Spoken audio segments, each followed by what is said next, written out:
65 will invest $40 million from voter-approved Proposition 68 in natural infrastructure solutions to combat sea level rise. Natural infrastructure strategies are innovative, cost-effective, and resilient approaches to combating sea level rise. Because when we protect nature, nature protects us. This legislation uses green infrastructure to safeguard Orange County's coastline against rising sea levels and commends the Assemblywoman for her leadership in protecting the county's economic future, and because the action is now. It's prudent. We need to get this done.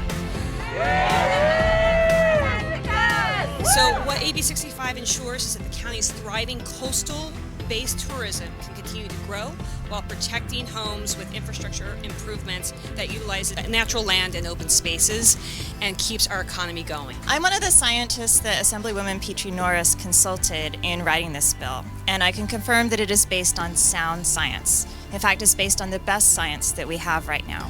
And we can use science to protect our coast while losing nothing. In fact, this is a win-win-win.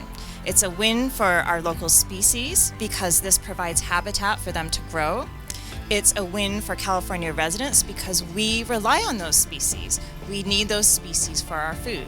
We're at the top of the food web, they're at the bottom of the food web. We need them. And it's also a win for our children and for their children because we need to be protecting our coast from sea level rise. So I really credit the Assemblywoman for using science, and I appreciate her work. I used to own a small surf shop here in Sunset Beach, and every year we would experience these high tides, king tides as they're known, okay? And I would experience on those king tides days, water would be about 1.5 feet right in front of my store, and I could see that customers could not get into my store. Sea level rise is real, whether we choose to accept it or not. It is here, we need to address it, and there are two ways to do that. We can either be proactive or we can be reactive.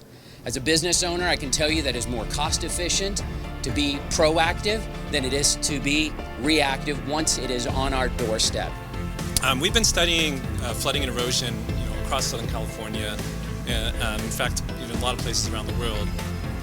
And one of the concerns I have here in Southern California is our beaches. We rely on beaches as a natural defense against flooding and erosion.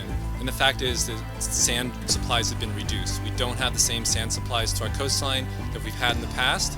And we need projects that are going to restore those sand supplies and make sure that we have healthy beaches that everyone can benefit from, and at the same time provide a natural, safe protection against coastal flooding and erosion. This is a serious and critical engine of California's economy. And the simple truth is that this is all at risk from sea level rise. In the coming century, sea levels are expected to rise rapidly. This puts millions of people and billions of dollars and our very way of life at risk. The time to act is now. And that is why I am so proud that my first bill of this legislative session was AB 65.